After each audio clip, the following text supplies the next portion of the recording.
नमस्कार विद्यार्थी मित्रांनो, क्रिएटिव्ह मॅथ्स मराठी या आपल्या लाडक्या युट्यूब चॅनलमध्ये पुन्हा एकदा तुमच्या सगळ्यांचं सहर्ष स्वागत आहे. इयत्ता 9वी गणित भाग 2 वरती चर्चा करतोय. 6वं प्रकरण आहे वर्तुळ. त्यामधला सराव संच 6.2 आज आपण बघतोय. जाऊयात पटकन पुढं.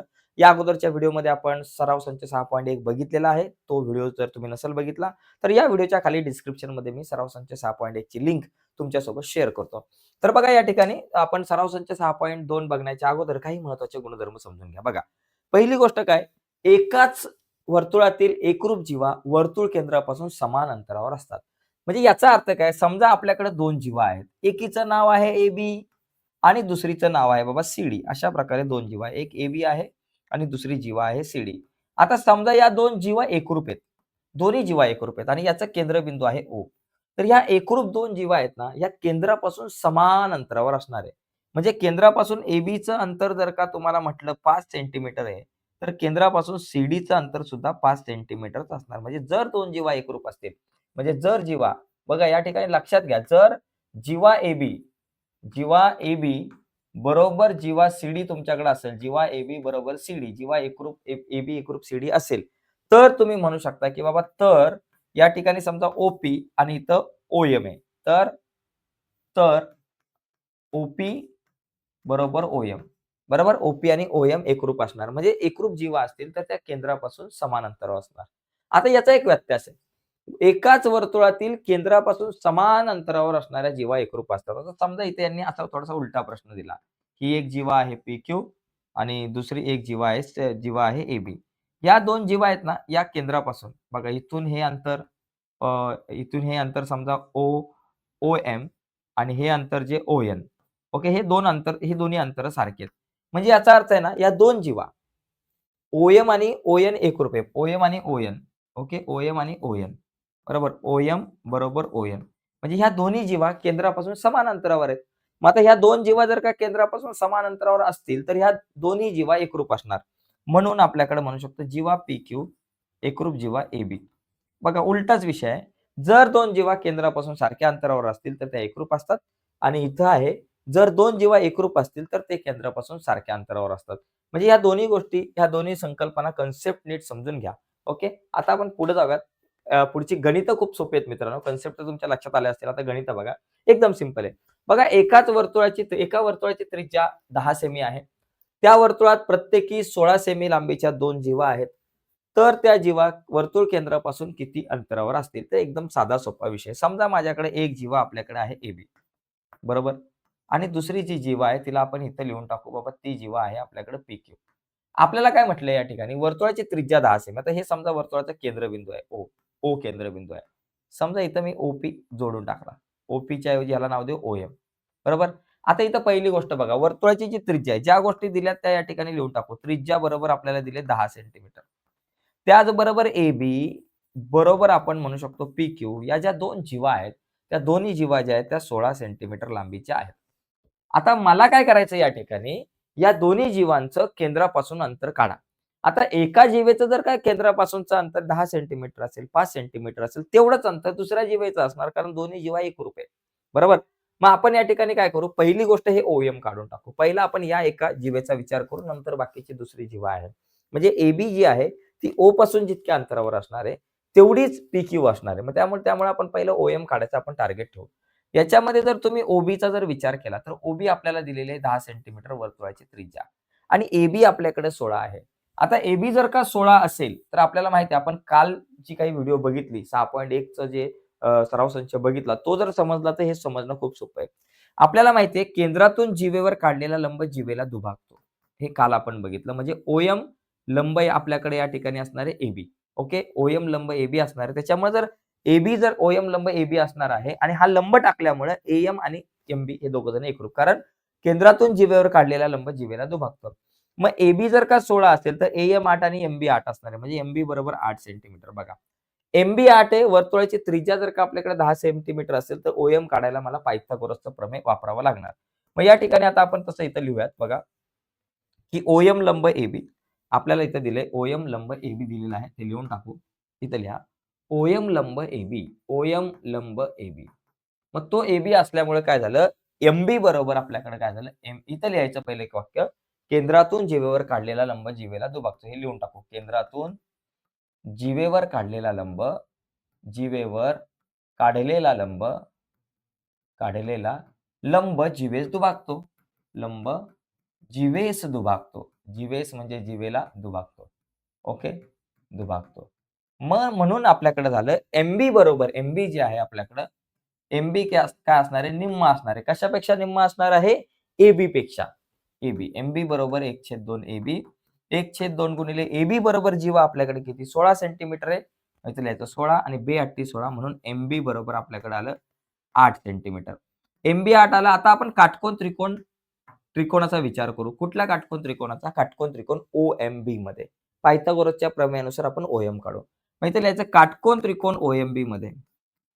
काटकोन त्रिकोण ओएमबी मध्ये कुठल्या प्रमेयानुसार? जे प्रमेय तुम्ही इथं वापरणार आहात त्याचं नाव लिहायचं पायथागोरसच्या प्रमेयानुसार. इथं लिहायचं पायथागोरसच्या प्रमेयानुसार.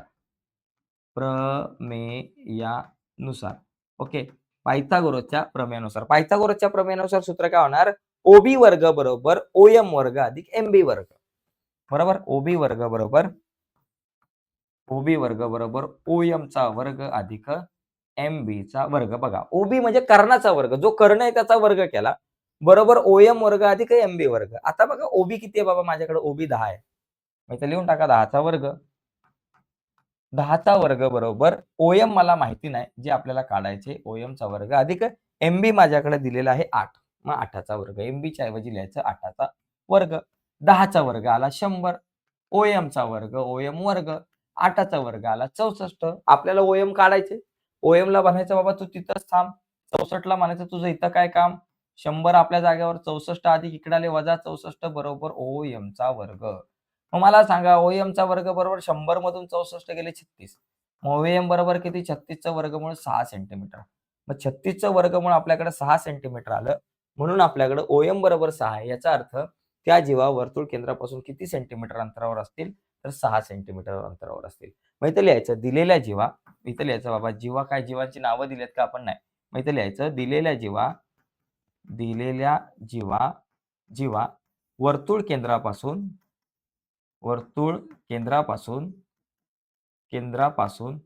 6 सेमी अंतरावर असतील. 6 सेमी अंतरावर असतील असं या ठिकाणी लिहायचं आहे. ओके, दोन्ही जीवा सारख्याच अंतरावर असतील कारण दोन्ही जीवा एकरूप आहेत. ठीक आहे, तर अशा प्रकारे आपल्याला हा प्रश्न सोडवावा लागेल. वाटलंच तर याला पण थोडंसं इथं जोडून टाका. एन वगैरे काहीतरी नाव द्या. तर अशा प्रकारे आपल्याला हा प्रश्न सोडवता येईल. एकदम साधा सोपा प्रश्न आहे. तर बघा, सराव संच 6.1 मध्ये ज्या पद्धतीने आपण गणितं सोडवली तीच पद्धत इथं आपल्याला फॉलो करायची आहे. आता पुढचा एक प्रश्न आपण बघू. पुढचा पण प्रश्न असाच आहे. बघा, 2 समान लांबीच्या जीवा आहेत. 2 जीवा आपल्याकडे समान लांबीच्या आहेत. बरोबर?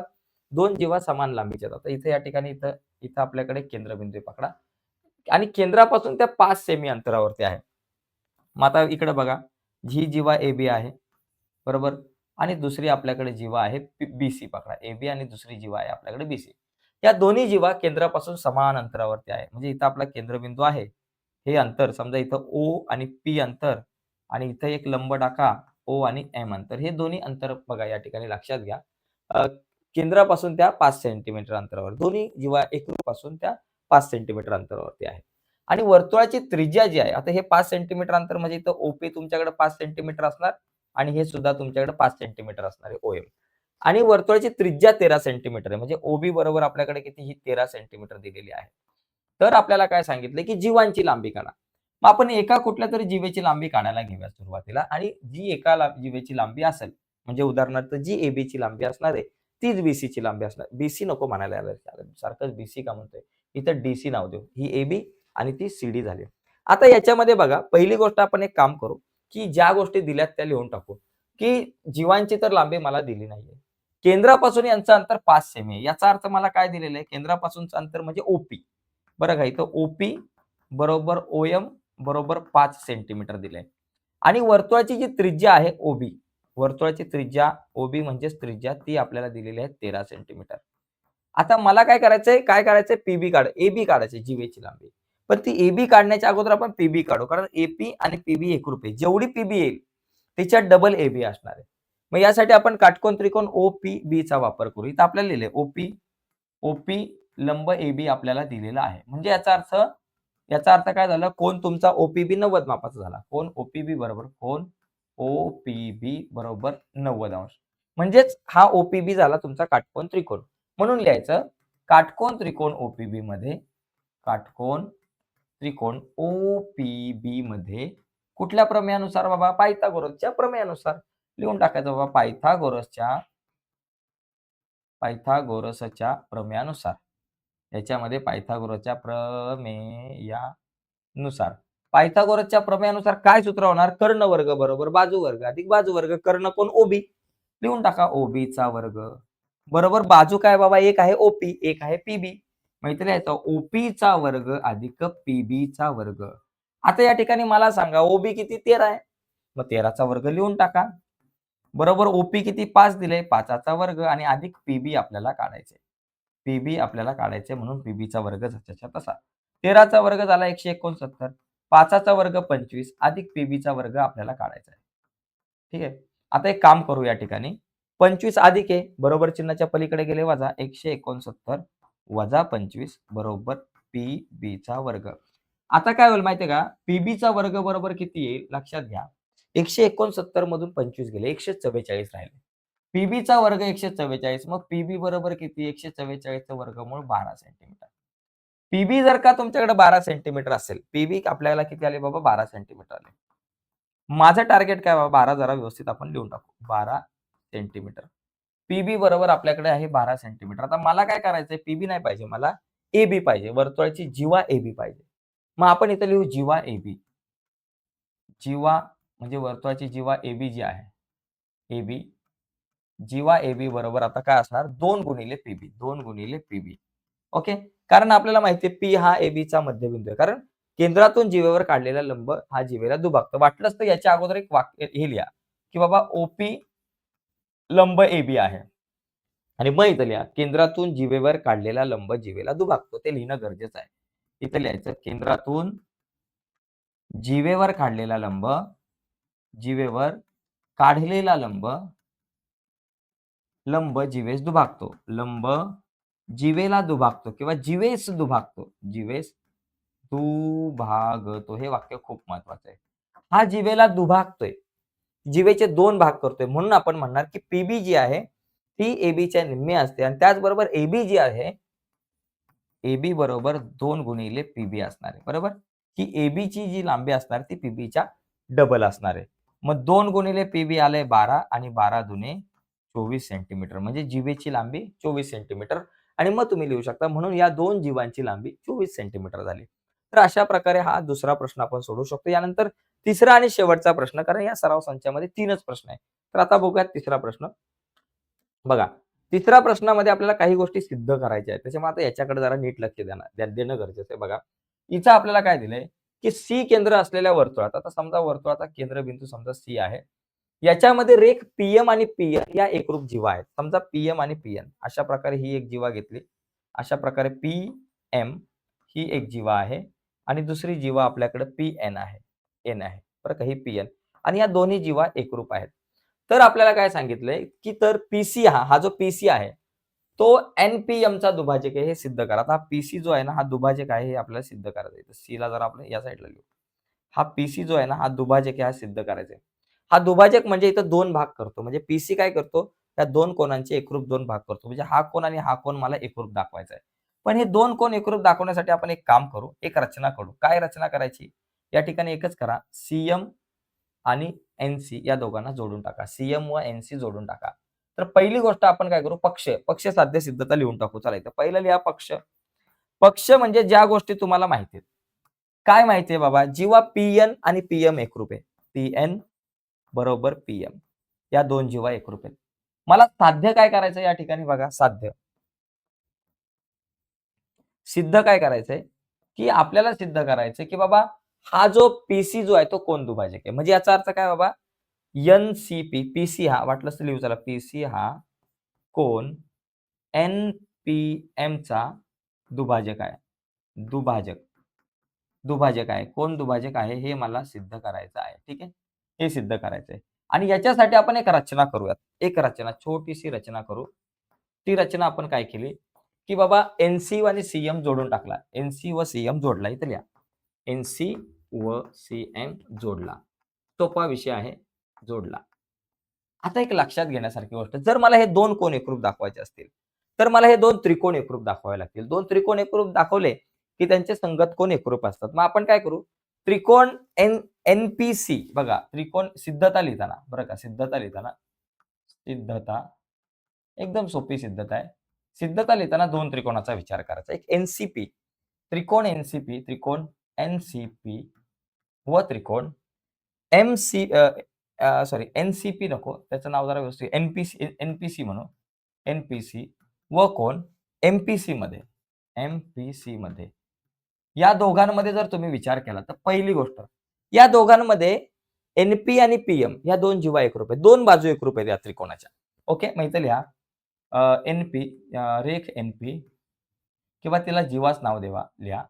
जीवा एन-पी बरोबर जीवा एम-पी. बरोबर, या दोन्ही जीवा एकरूप आहे. एन-पी आणि म्हणजे पी-एन आणि पी-एम ॲक्चुअली एन-पी आणि एम-पी एकच नाव झालं. जीवा एकरूप आहेत दोन्ही सुद्धा, कारण हे आपल्याला पक्षामध्ये दिलेलं आहे. ओके.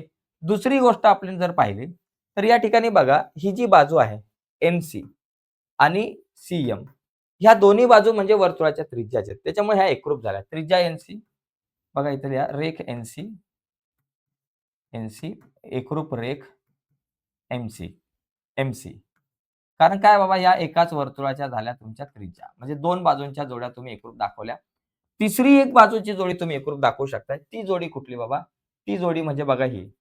ही जर बाजू तुम्ही बघितली पी-सी, ही सामायिक भुजा आहे. दोन्ही त्रिकोणांमध्ये येते. पी-सी एकरूप पी-सी. म्हणजे लिहायचं रेख पी-सी, पी-सी एकरूप रेख पी-सी. कारण काय बाबा, सामायिक बाजू लिहा किंवा सामायिक भुजा लिहा. तुम्हाला जे काही लिहायचं ते या ठिकाणी लिहा. झालं. आता एका त्रिकोणाच्या म्हणजे 2 त्रिकोणांच्या 3 संगत बाजूंच्या जोड्या एकरूप. म्हणजे हे 2 त्रिकोण एकरूप झाले. म्हणून त्रिकोण एन-सी-पी किंवा एन-पी-सी, त्रिकोण एन-पी-सी एकरूप त्रिकोण एम-पी-सी, एम-पी-सी. कुठली कसोटी बाबा? बाजू, बाजू, बाजू कसोटी. बा कसोटी. तर बा कसोटीनुसार हे 2 त्रिकोण काय झाले बाबा? एकरूप झाले. झालं बाबा, 2 त्रिकोण एकरूप बा कसोटीनुसार. आता 2 त्रिकोण जर एकरूप असेल, तर त्यांचे संगत कोन एकरूप असतात. म्हणून आपण लिहू शकतो, चौथा पॉइंट लिहा. म्हणून कोन एन-पी-सी, कोन एन-पी-सी एकरूप कोन एम-पी-सी. बघा, एन-पी-सी हा कोन आणि एम-पी-सी हा कोन, हे 2 एकरूप झाले. इथं लिहायचं एकरूप त्रिकोणांचे संगत कोन, एकरूप त्रिकोणांचे संगत कोन या ठिकाणी लिहिलंय. ए त्रिसंको लिहिलंय. झालं. आता हे 2 कोन एकरूप म्हणजे याचा अर्थ पी-सी हा, आता हे 2 कोन एकरूप याचा अर्थ पी-सी हा कोन दुभाजक झाला. म्हणून लिहायचं, की बाबा रेख पी-सी हा कोन एन-पी-एमचा दुभाजक आहे. कोन दुभाजक आहे. कोन दुभाजक, कोन दुभाजक आहे. तर अशा प्रकारे आपल्याला या प्रश्नाचं उत्तर लिहिता आलं पाहिजे. अशा प्रकारे ही सिद्धता सोडवता आली पाहिजे. मी बाजूला होतो, याचा स्क्रीनशॉट वगैरे तुम्हाला घ्यायचा असेल तर घेऊ शकता. ओके. तर बघा मित्रांनो, अतिशय सोपे प्रश्न होते. तर आजच्या या चर्चेमध्ये आपण इथेच थांबूयात. पुढच्या लेक्चरमध्ये आपण सराव संच 6.3 वर चर्चा करू आणि पुढची व्हिडिओ तुमच्यापर्यंत पोहोचावी असं तुम्हाला वाटत असेल आणि अजूनपर्यंत तुम्ही आपला चॅनल सबस्क्राईब नसेल केला मित्रांनो, तर आत्ताच आपला चॅनल सबस्क्राईब करा आणि त्याच्या बाजूला एक बेलचं बटन आहे, ते सुद्धा दाबा. जेणेकरून मी अपलोड केलेल्या प्रत्येक नवीन व्हिडिओची नोटिफिकेशन सगळ्यात अगोदर तुमच्यापर्यंत पोहोचेल. बाय मित्रांनो. धन्यवाद सर्वांना.